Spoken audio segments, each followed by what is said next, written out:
Saint John the apostle and இவாஞ்சலிஸ்ட். இயேசுவின் அன்பு சீடரும் நற்செய்தியாளருமான புனித யோவான். செபதேயுவின் மகன் மற்றும் யாக்கோபின் சகோதரர். இயேசுவுக்கு மிகவும் நெருக்கமான 3 சீடர்கள்ல யோவானும் ஒருத்தர். மீன்பிடி தொழில் செஞ்சிட்டு இருந்த யோவான் திருமுழுக்கு யோவான் கிட்ட சீடரா இருந்திருக்காரு. திருமுழுக்கு யோவானோட அறிவுறுத்தலின்படி இயேசுவுக்கு சீடரா மாறியிருக்காரு. யோவானையும் அவரோட சகோதரி யாக்கோபையும் இடியன் மக்கள் அப்படின்னு இயேசு அழைச்சிருக்காரு. இயேசுவின் சீடர்கள்ல மிகவும் இளையவர் யோவான். இயேசுவோட உருமாற்றம் உட்பட முக்கிய நிகழ்வுகள்ல யோவான் இயேசுவோட இருந்திருக்காரு. இயேசு சிலுவையில் அறையப்பட்டு இறக்குற தருவாயில அன்னைமரியாவை யோவான் கிட்ட தான் ஒப்படைச்சிருக்காரு இயேசு. திருவிவிலியத்தில் உள்ள யோவான் நற்செய்தி, யோவானின் 3 திருமுகங்கள் மற்றும் திருவழிபாடு நூல யோவான் எழுதினதா நம்பப்படுது.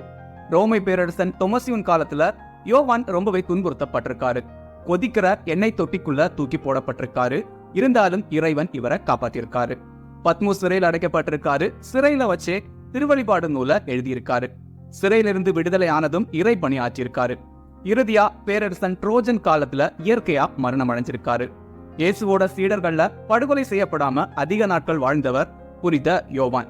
டிசம்பர் 27 செயின்ட் ஜான், அதாவது புனித யோவானோட ஃபீஸ்ட் டே.